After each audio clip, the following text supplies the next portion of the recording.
Sinampahan ang reklamong kriminal sa Office of the Ombudsman ng Department of Public Works and Highways o DPWH ang ilang tauhan at kontratistang sangkot sa anomalya sa flood control project sa bansa. Si Sheena Torno magbabalita.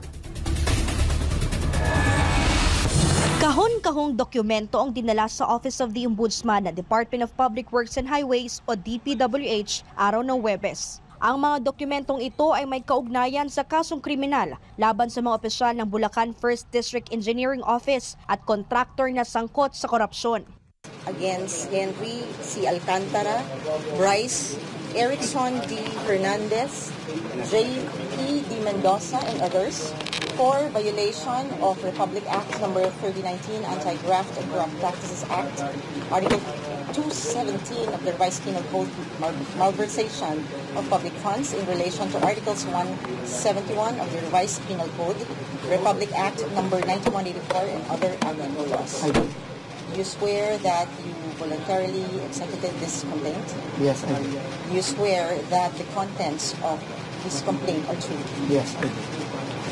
Humarap sa Ombudsman si DPWH Secretary Vince Dizon para ihain ang mga reklamong may kinalaman sa paglabag sa Anti-Graft and Corrupt Practices Act at malversation of public funds. 20 tauhan ng DPWH ang kinasuhan, kabilang narito sina Henry Alcantara, Bryce Erickson Hernandez, JP Mendoza na tinaguriang BGC Boys. Kasama rin ang iba pang tauhan ng DPWH maging ang cashier na nag-aproba sa pagbabayad ng mga ghost projects. 5 tao naman o kontratista ang kinasuhan din ng kriminal, partikular ang mga may-ari ng Wawal Builders, Sims Construction Trading, IM Construction Corporation, and St. Timothy Construction Corporation na ang kinatawan ay si Cesara Rowena o Sara Diskaya.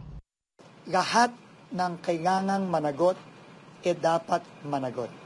Simula pa lang po ito, habang po wala pa ang independent commission na itatayo pa lamang, ang DPWH po muna ang magfa-file ng mga complaint na ito.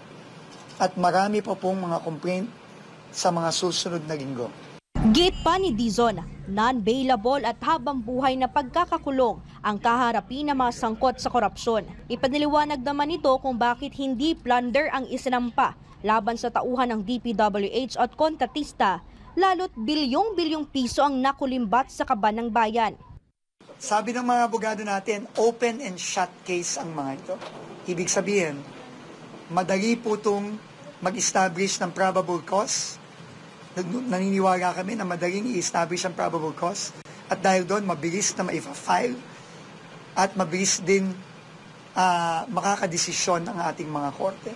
Ipinag-utos na rin ni Dizon ang pagsibak pa sa mga tauhan ng DPWH na hanggang ngayon ay nasa serbisyo pa na sangkot sa anomalya. Umpisa pa lamang ani ito sa malawakang paglilinis niya sa ahensya. Asahan naman sa mga susunod na araw o linggo ang pagsasampa rin ng reklamo sa ombudsman ng ahensya sa iba pang sangkot sa katiwalian.